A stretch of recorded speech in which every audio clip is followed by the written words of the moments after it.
ఇందాక అడిగిన దానికి కంటిన్యూతో ఒకటి. మీకు ఎవరి మీద కోపం ఉండదు. కోపం రాదు అన్నారు. కానీ తెలుసో తెలియక ఇందాక అనుకున్న మన కోయిన్సిడెంటల్లీ అది 'ప్రభాస్' గారి ఫ్యాన్స్‌కి హిట్ అయిన సందర్భాలున్నాయి కాబట్టి ఏమన్నా చెప్పాలనుకుంటున్నారా? ప్రభాస్ గారి ఫ్యాన్స్కి నేను ఒక విషయం చెప్తా. అరే మీరు కనుక అసోసియేషన్ పెడితే యునానిమస్గా నేను ప్రెసిడెంట్గా గెలుస్తాను రా. యునానిమస్గా గెలుస్తా. ఎందుకంటే నాకు ఆ రోజు అది జరిగినప్పుడు కూడా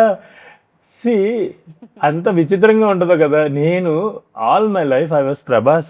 there are many heroes that I love so much. And Prabhas garu Chatrapathi టైంలో అయితే I was like mad about him.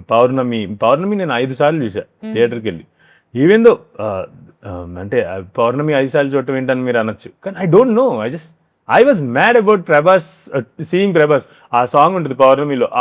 నేను ప్రభాస్ గారి సినిమా పౌర్ణమి సినిమా 5 సార్లు చూడటానికి కారణం ఏంటి చెప్తే మీరు నవ్వుతారు. Not the fights, not the rest of the film, it's just ఆ సాంగ్ ఒకటి ఉంటుంది, కోయో కోయో అని ఒక సాంగ్ ఉంటుంది. ఫస్ట్ ఇలాగా మోటార్ బైక్ మీద కార్ చైర్ మీద తోలుతూ ఆయన. నేను అప్పటికే ఫిల్మ్ మేకర్, నేను చిన్నప్పటి నుంచి ఫిల్మ్ మేకర్ అవ్వాలనుకుంటున్నాను. ఆ ఒక్క సాంగ్లో ప్రభాస్ గారి పర్ఫార్మెన్స్ చూసి నేను this man is a great actor అంటే ఆ ఫీలింగ్ అప్పుడు వచ్చింది పౌర్ణమి చూస్తున్నప్పుడు. I really want to work with him one day అన్న ఫీలింగ్ ఆ రోజు థియేటర్లో నేను 5 సార్లు చూస్తున్నాను. అంటే ఆ ఒక్క సాంగ్ చాలు. లైఫ్ ఈజ్ సో బ్యూటిఫుల్ రప్పప్ never never make it sorrowful రప్పప్ అని ఒక చాలా కొండలు కోనలు తారీర, అసలు ఆ టైం ఆ సాంగ్లో ప్రభాస్ గారు చేసినంత ఆ పర్ఫార్మెన్స్ అదంతా నాకేమనిపించిందంటే అది అతనిలో లేకపోతే, ఆయనలో లేకపోతే ఆ మజా అది స్క్రీన్ మీదకి తీసుకురావటం impossible. So through that song I understood how joyful person he is inside అనేది.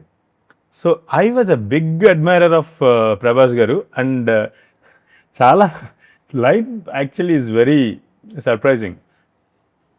సి వాట్ ఇట్ అంటే ప్రభాస్ గారి ఫ్యాన్స్ నన్ను తప్పుగా అనుకోవడం అనేది చాలా ఫన్నీగా అనిపించింది. బికాస్ నేను చెప్పే కదా ఇందాక, మీకు గనక ప్రెసిడెంట్ నిలబెడితే నేను యునానిమస్గా గెలుస్తాను. ఓకే, అదే కొన్ని సందర్భాలు కోఇన్సిడెంటల్లీ యాక్సిడెంటల్లీ కలిసి వస్తే కొన్ని మీలాగా కలిసి రాకుండా. ఏది కలిసి రాకపోవడం ఉండదండి. It's just part of the journey. Okay, the moment we switch off this body, nothing remains in the air also. So yeah.